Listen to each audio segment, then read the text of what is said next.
Thought we had a really good week this week, guys. Coming off our bye with some good energy and focus, and thought that we prepared well this week for a great opportunity and great challenge in Penn State. So, gonna have to be at our very, very best without question. So, a couple things to announce. Did say it last night, but Hayden Whitehead has been granted his additional year from the NCAA, which is huge news for us. And we kind of, we were expecting that, but you never know until you get the official word. So, but that's very important for us to have him another year. He does not just a great job as a punter from a technical perspective and execution, but just his leadership and his work ethic and the way he does everything every day is just a huge part of our culture that we're building.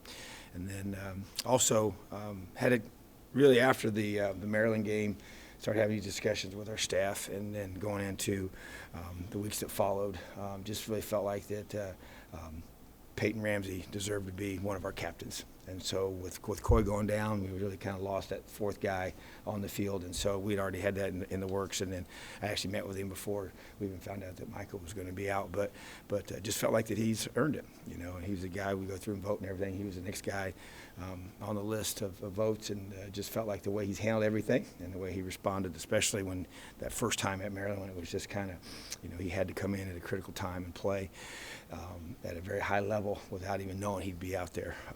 And then it just continued. So he's just proven himself over and over in this program, and I just think that that's something he's earned and very worthy of. So excited for him in that opportunity.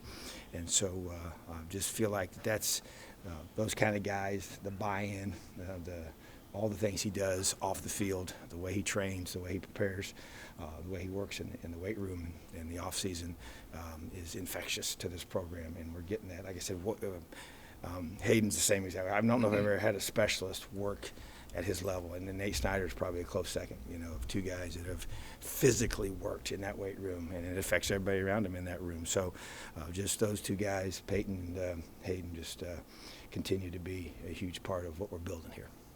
So questions? How much did you guys practice outdoors all week? Well, we got 2 days outdoors, 2 days indoors. You know, the 2 days when it was 10 degrees and it was snow and ice, it was pretty difficult to get out there. So, but felt like we got 2 really good days outside in the temperatures that we're going to see on game day. So if the weatherman is correct, which that is not always the case, but we think we're going to be pretty close to that realm. So feel good about that, and we've been out in it before. But, yeah, we were 2 out of the 4 were outside.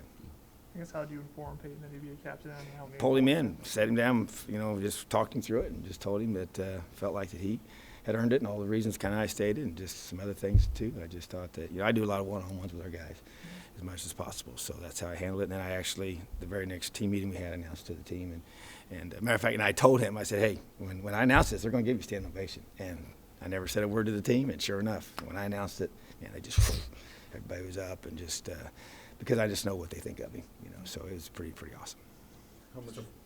How much of that is more so just label, considering, you know, what he's meant to the team already this year? Yeah. And to me, it's just a matter of, you know, you kind of, you know, you get a chance to be kind of put out in that position, you know, officially. But you know, leaders are leaders. You know, that's why we always tell our you know, as coaches, you talk about, the guys are going to, if you're a leader, you have influence, you know, and so whether you're in a position or not, whether you're named or not, and sometimes that can be, you know, the other direction. So you got to make sure if you see guys that are influencing your team and it's not what you want, then you got to address it as well. But leadership is influence, and he has influence, like you said, whether or not he, you know, wears that title or not. But I just think that it just is indicative of, you know, what he continues to mean to our program, and just the kind of, you know, the way he's lived out, you know, the core values that we have as a program has been pretty awesome.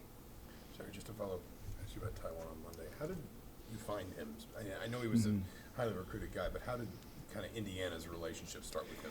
Well, first of all, we recruit that area heavily, and you know, I was down in there when I was at South Florida, and got to know their coaches at that time, and then you know, Coach Shelby went down. That's one of his schools, and so we've just, you know, like I've told before, we have areas in Florida. You know, we treat it like a very important part of our recruiting, and so just building those relationships. So you go down there and you got a guy like that that's in one of our schools that we go to every year, and you start, you know, identifying those guys when they're young, and then you start building relationships with them, and at that point you kind of you know, you have to see what kind of response do you get from them? What kind of interest do they have in us, you know? And so we can want them all we want, but if they don't have any interest in us, it just kind of, you know, eventually just kind of dies off.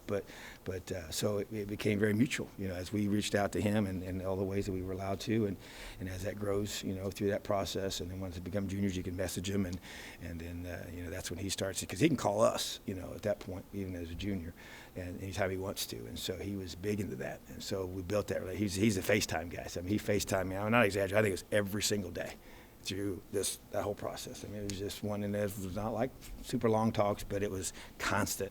And he would talk to my wife, and he got to know our family, and he'd ask about my kids. I mean, he just kind of got to know Thomas. I mean, just got to know our players, and so just that, you know, it was kind of, there's no question that he was more. You could just tell he loved what we were doing. He loved the way that we were talking to him and about what we were building, the way we were building it, and just kind of embraced, and just, like I said, he just came to the conclusion that he wanted to be one of the game changers for this place, and started that phrase, called it the new wave, and just kind of something that stuck, you know. And sometimes you never know how those things will go, but it's just, you know, he's got that infectious type of personality. And the other thing too is because he was such a big name down there, that you know, you talk to other high school coaches and other players, and you mentioned his name, it was just immediate, you know, name recognition to where the kind of player that he was, and they knew that we were getting a pretty special guy as well. So just kind of, you know, once again, I think you never really know how your relationships will take off with certain guys, but there's no question that it was a special one pretty early on. Health-wise, how did you get through the week? Everything okay? We did, except for, you know, Devondre Love yesterday went down with a lower leg injury, so he's probably not going to be traveling with us. So, which that's just part of it, you know. So, and we'll see how that goes. He may or may not go yet, but we'll see. Other than that, feel pretty good, you know, with our guys, and coming off the bye week, and be ready to roll. Kalen yesterday named on that Royal watch list and such. I know we talked a lot in August about your working relationship with him as he was installing and doing things and such, but now that we're 10 weeks, 11 weeks in, talk a little bit about what that working relationship's been with him all year.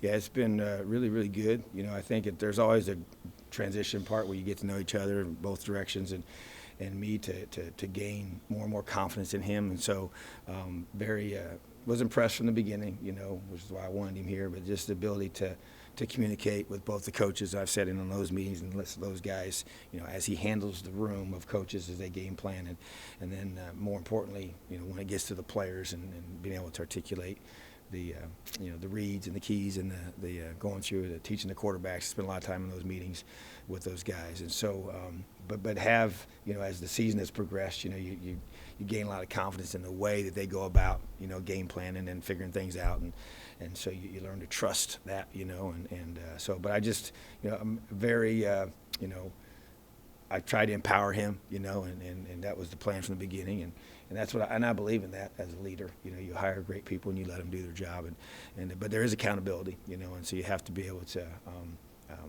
get to the point where, and we meet, you know, once a week, once the game plan is completely all squared away, and talk through every single thing and how he feels about a lot of different stuff. And we talk obviously throughout the week, but just to be able to, you know, create a lot of trust. And I think, you know, I share some stories with our players about some things that happened even in the Nebraska game, and as the clock's running down, and it became a matter of trust. And I do trust him and give him that freedom to be able to make decisions, and just feel like that he's just done a tremendous job of building the confidence of our guys, and it has to continue. You know, there's no question we have a really important 3-game stretch here that will define our season and how this group is remembered.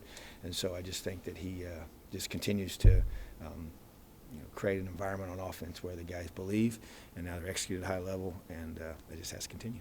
The takeaways aspect of your football team, I know it started out a little slow, but are you noticing a little more ball hawking? Yeah, it's been growing, and it definitely, as we said, you know, it does.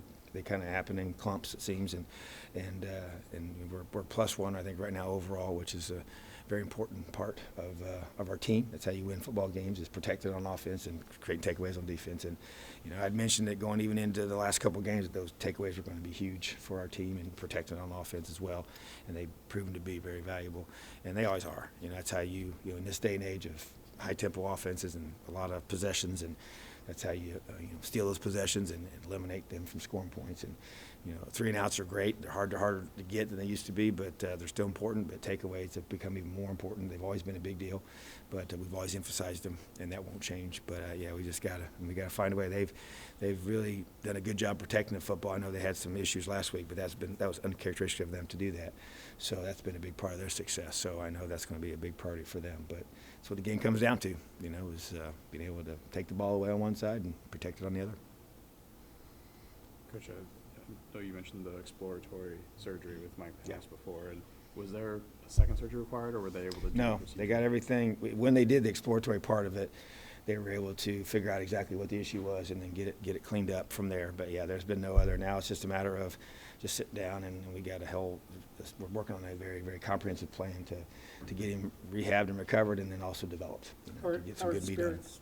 Good. I had a really good meeting with him this week, one-on-one, and just kind of going through and just talking to him about just just life and just how you handling all this. And it's hard, and we're gonna take him on a trip with us, and I think that's important, and to continue to keep him around our guys. And he's able to do that. Sometimes guys have surgery and they can't travel this quickly, but he's able to do that. And we'll just when we can physically start doing the rehab, we will. Right now, it's a matter of just letting it heal up and then go from there. But yeah, I feel very confident that he'll be 100% by spring ball.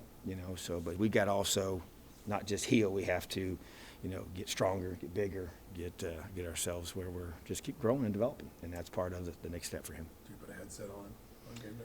No, we only get so many that we can use. Yeah. All right, thanks, Tom. Awesome. Thank you.